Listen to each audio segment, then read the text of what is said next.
Okay people, welcome back to another Fwoosh review. Tonight I'm taking a look at the Square Enix Bring Arts Dragon Quest XI Luminary. Now it's not going to take you very long to realize that I've never played a Dragon Quest game. It's just, hell, before these action figures I didn't even know there was a Dragon Quest. That's how clueless I am when it comes to gaming. But before you get all Fortnite on me, but when Square Enix started soliciting these action figures I thought, whoa, I'm kind of interested. The paint looks beautiful, they look well articulated, the sculpting's nice. But on top of all that, there was a familiarity. Even though I don't know the games, the characters look, well, okay, the designs looked familiar. And that's because the same designer as Dragon Ball Z was the designer for Dragon Quest. And so if you're looking at it thinking, is he a Saiyan?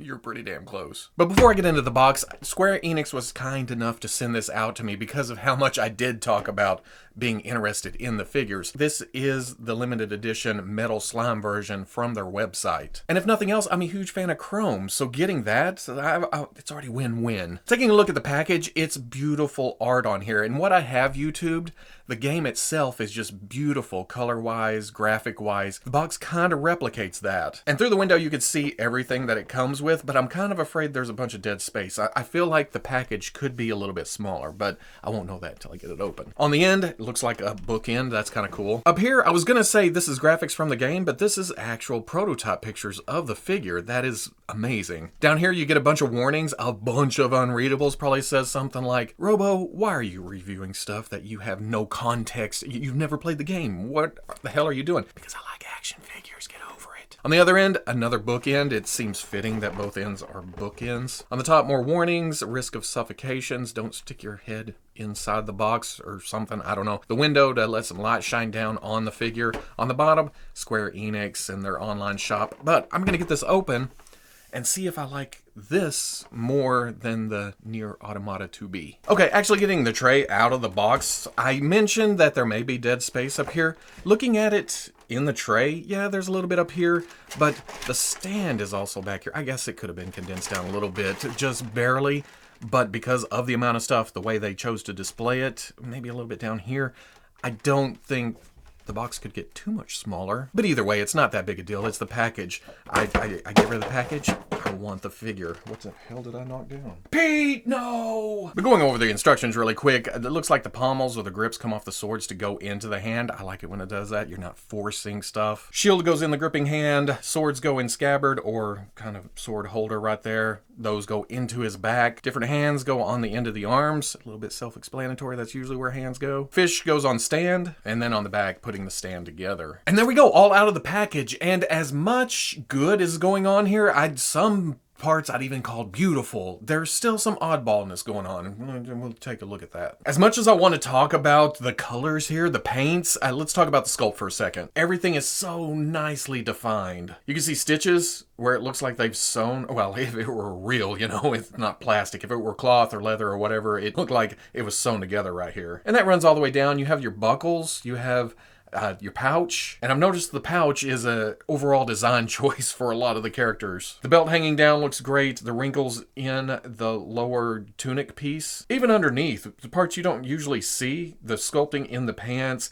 coming down to here. I love the bunching up right there. But I think the boots are my favorite part. They're this kind of like green moccasins. It's got the cuff on top, the lace, this thick sewn material, I guess, to put the sole onto the boot itself. And again, I'm talking about if this were real boots.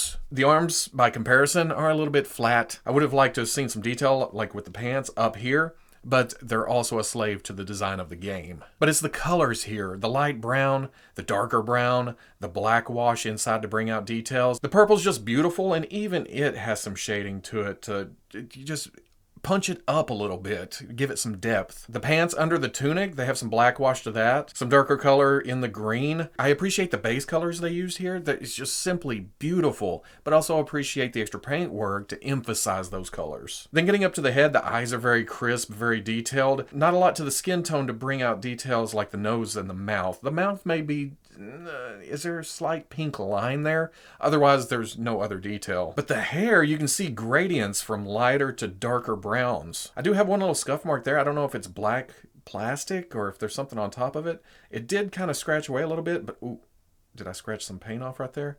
Yeah, it looked like a little chip of paint, but I can't see it as well with the naked eye. As I'm looking through the viewfinder right here, yeah, that's when it sticks out at me. But usually with action figures, you don't see that kind of detail on the hair itself. That's a cool little paint effect to boost up the beauty factor here. My problem is it's long hair and it's kind of a stiff material. I wish it was a little bit softer to get out of the way of articulation, but I don't know if that was used because it had to be for whatever reason. Pouch is a nice detail, accurate to the game from what I can tell, but it does hinder leg movement on this side because it stiffens up the tunic on there. It hangs below the waist and it doesn't really get out of the way when you come up. But it looks great with the little black and the extra paint right there. I'm about to go over articulation, and from what I've messed with so far, it is way better than 2B, at least in my experience. The joints are tighter, they're more durable, almost too tight in a couple of spots. You can see a little bit of stress right there whenever I go to move this shoulder back and forth. It is loosening up as I work it though. But at the elbow, this likes to come apart fairly easy. There's no mushroom to it. There's no locking mechanism. It just slides on and stays on with friction mostly. And it's not like it's loose. It's not just falling off willy-nilly. It's when I get crazy trying to pose the arm with the sword or or walking, running. If you overextend it, it likes to push up a little bit, come off right there. But that does come into play when you're messing with the accessories. You can take this off and, pop the hand, put the sword in, mess with it, get it where you want, and then put it back on the figure. It's almost like a puzzle building exercise. You Tetris the figure into position. And that's not really a gripe. I've just never thought about it like that before. Now going over articulation, there seems to be a dumbbell joint at the top of the neck. There seems to be a ball joint at the bottom, but everything is so well put together. There's not a lot of gaps or seams. I can only see the movement, not actually how it works down in there. But you can look down, you can look up, you got some tilt, swivel, dumbbell joint going from the torso into the shoulder, not super long pegs, so you get just a little forward, little back, little up, little down. The tunic right here is a softer material, so I think there is kind of a skeleton underneath to hold all the articulation together, and this just covers it. So that works out pretty good for the range of motion here. You have a hinge at the shoulder, goes up to there, and that swivels around. You have a bicep swivel. Single elbow comes up to about right there. Not bad at all. And that may be another reason for this sliding down and eventually coming off. It slides down a little bit, it opens up the range of motion. You can get it up just a little bit higher. The wrist is a swivel hinge swivel. You can go up and down with it. Swivels around. Ball joint in the mid-torso, ball joint at the waist. The top one has more range of motion than the bottom one. And again, as tight as everything is together right here, you don't get great range, but a little bit forward, arc back, some tilt. And this bandolier coming across is a separate piece. It's softer. It's only glued down in the back right here and then on top. Unfortunately, the tunic does get in the way a little bit.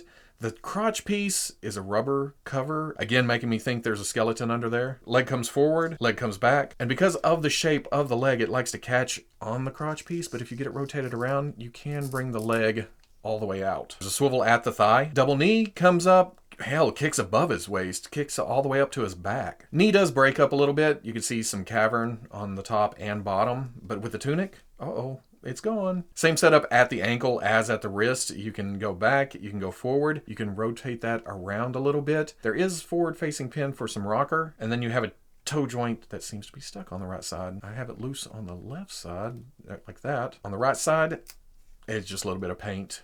Comes all the way up. For accessories, Luminary comes with 2 fists. I love the fists. He comes with 2 grip hands for the swords and the shield, and then he comes with 2 splayed out, or relaxed hands, really. The extra hands come on this nifty little holder thing. That way, they're not just loose, rolling around in the bottom of a box like most of my hands are. And it's very easy to take the hands off the arm. Now, it looks like a straight peg. There may be a little bit of ridge, but for some reason, when you put the hand on, there's a pop. And that stays on really, really well, but it allows for a thick peg where you're not worried about breaking off a wrist joint or something. So it feels very solid while being very easy to change out. He comes with, I think this is the stone sword. The listing calls it stone sword, and if I look at it really close, it kind of looks like stone actually. It's not really a texture, and I don't think it's a paint effect. I think the actual material has, not sparklies. What's going on here? It's magic. I think the only paint here is the red right here on the handle. That also comes with a sheath that has some nice paintwork on it. The brown has a little bit of detail to it. The silver. At first, it wouldn't go all the way in, but now that I've messed with it a bit, it goes all the way in. And when you pull out, because of the feature here in a minute, the handle does come off. That's on purpose. I didn't just break that. You have to pull from the guard right there, and the sword comes out. This is to put it in his hand, and as you can see, the hole is flat on one side, so the handle, grip, whatever, only goes in one way. And I did just pull it out, but it is solid. It's not just going to fall out. In fact, it feels more solid than it actually should be, at being as small as it is. And this is where the arm coming off or taking the hand off comes in nice, because you can take that off, you can work the sword into the hand. And one thing about the grip hand right here, the thumb and the index finger is attached. I feel like that's more secure when you put the sword in there, but it also makes it a pain in the ass to get this sculpted groove handle into his hand. And while the red is paint, I haven't had any chip off as I'm putting it in the hand. He holds it really well. But if you don't want him holding the sword, you can put that in there. There's a peg right there on the back, and that plugs right there. He also comes with this more extravagant sword, which I think is the Sword of Light. Lots of neat little paintwork here. The red for the gems, the jewels, the blue here on the handle, the gold. There is some little writing, and at first I thought, did they put the copyright information on the sword? But nope, this is not Mattel. This is Square Enix. This is the language of the game or something. It's on both sides.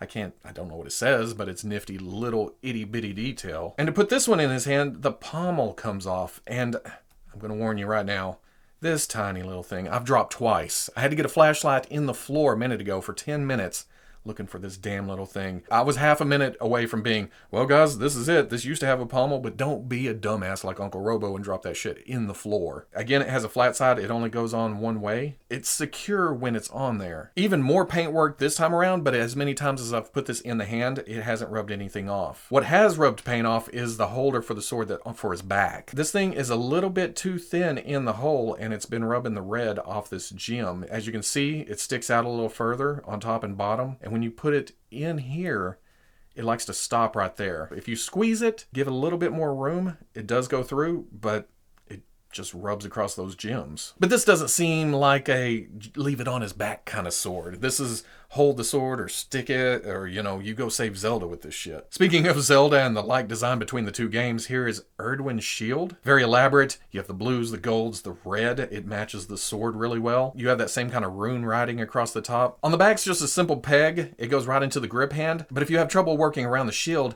this comes out. And that works great because if you want to put the shield in a different position, you can just rotate that peg and he's holding it differently. And then you disassemble the Tetris stack to get everything apart. I believe this is the Spirit of Lost Time. It looks like a little ghost. Between Luminary and these little figures with pouches, they're carrying all kinds of stuff. It's a nifty little thing. Nice paintwork on the pouch. There's some gold buttons, the latch, the buckle right here. The creature itself, all in white, but you can see some blue overspray. Didn't have to do that, but it's a nice little detail to bring out a little bit more oomph for what is basically a simple little ghost of an owl. I don't know what the hell I'm talking about. Just like this thing. They don't even name this in most of the descriptions because it's a game spoiler, so I'm going to call this Mr. Glub Glub. But the paintwork here is phenomenal. I seem to have a little chip right there, but that does not take away from the pinks, the purples, the blues, the eyes right there. They look just like the game. The transition from the khaki down here going into that purple and blue,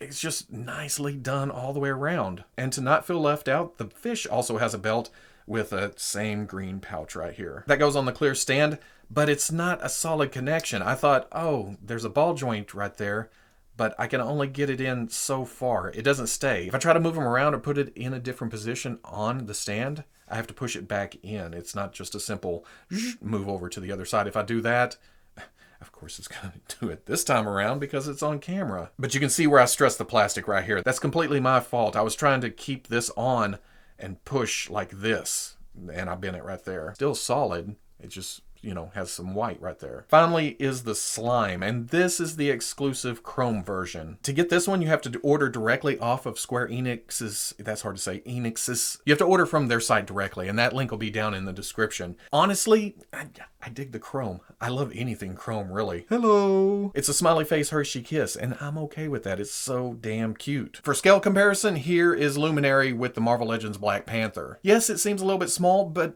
only when compared to other lines like this. legends are kind of big. Here he is with the Figma Deadpool. This is pretty good. I like this. Here he is with the Bring Arts Near Automata Machine. As much as I don't like 2B, I don't even have it anymore, I love these things. For giggles, here he is with an older SH Figuarts Dragon Ball Z Vegeta. And then as always, here he is with Gus. If that thing doesn't have chocolate inside, I'm gonna be sorely disappointed. And I forgot to mention all the left hands have this nifty little symbol on them. I don't know what that is, but it's also on the bottom of Mr. Glub Glub right there. So at the end of the day, a nifty little figure. I feel like Square Enix with their Bring Arts line is evolving. They're getting better. And you know what? You can't complain about that. I'm not sure if I'm looking at the forearm. I can't call it a problem. Predicament. The predicament with the forearm on this figure. But 90% of the time, I'll take lemons and make lemonade. I kind of like that the arm comes off so I can put the swords or the shields in his hand and it's not messing with the whole figure at the same time. I don't know if I'd want it on every action figure I have, but here, where things are a little bit unknown, it works out really well. I get the base figure in its pose, I take the arms, I put the weapons in it, I plug those onto the base body, the pose just appears out of nowhere. And really, as I've messed with it over the past few hours, I've learned to love the look. I knew I'd love the colors seeing it in the package. Oh man, they just really pop. And now I can't wait to get more Bring Arts Dragon Quest figures to stand with just all the different colors. It's gonna make a great shelf display. Like I said, this version with the chrome slime is off the Square Enix site. The link is in the description. I kind of hate that I don't have the blue one now to go with it just because of the beautiful blue color, but I'm a sucker for chrome. I don't know how many times I can say that. And good job, Square Enix. I did not like your 2B figure. I hate to say that. I do like this figure. I'll be picking up more because I needed another display in the toy room. So if you like the review, comment, like, subscribe. I'll catch you on the Fwoosh.